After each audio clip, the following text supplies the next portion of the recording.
La préoccupation de soi nous pousse à des actions négatives envers les autres, mais elle pousse aussi les autres à agir de façon négative lorsque leur esprit est troublé parce qu'on leur montre le mauvais exemple. Par exemple, si quelqu'un te parle de façon agressive sans que tu en comprennes la raison, cela va créer une perturbation dans ton esprit et te rendre agressif à ton tour. Et la source de toute cette agressivité, c'est la préoccupation de soi qui est présente chez l'un et chez l'autre.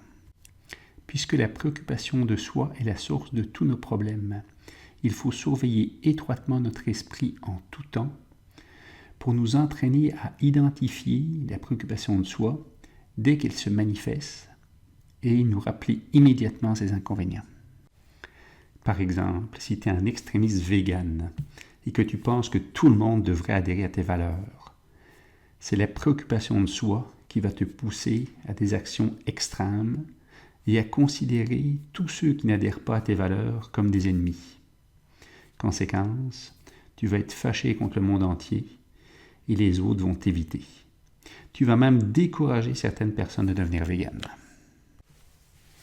Une fois identifié, on devrait considérer la préoccupation de soi comme notre pire ennemi. Il faut être tolérant avec les autres et leur pardonner leurs faiblesses, mais nous ne devrions jamais tolérer la préoccupation de soi chez nous.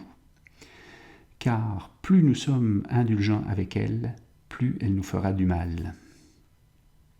Exemple, imagine que tu fasses de la peine à ton meilleur ami.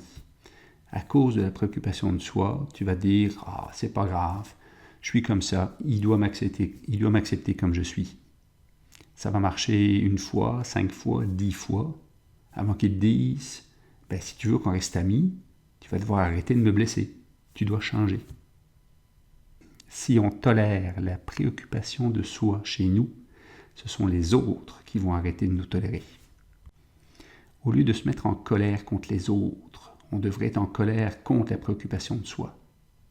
Et en réalité, la colère qui est dirigée vers la préoccupation de soi n'est pas une véritable colère, car elle est basée sur la sagesse et non sur l'ignorance. En résumé, tu peux méditer sur ceci. La préoccupation de soi est la source de tous nos problèmes. Elle pousse nous-mêmes et les autres à agir de façon non vertueuse. Il faut l'identifier dès qu'elle se manifeste et se rappeler de ses inconvénients. Nous nous rappelons que la préoccupation de soi est notre pire démon et prenons la ferme détermination de l'éliminer de notre esprit. Et attention, il faut faire la différence entre la préoccupation de soi dans notre esprit et notre esprit lui-même. C'est la préoccupation de soi qui est responsable de nos problèmes, pas nous-mêmes. Nous, on est responsable d'éliminer ou au moins de réduire la préoccupation de soi. Donc, tu ne dois pas t'en vouloir d'être victime de la préoccupation de soi. Mais tu ne peux pas dire « ce n'est pas ma responsabilité ». Non, tu dois travailler à réduire la préoccupation de soi. Et développer le désir de vaincre la préoccupation de soi n'est pas facile à mettre en pratique. Nous avons donc besoin d'être très patients.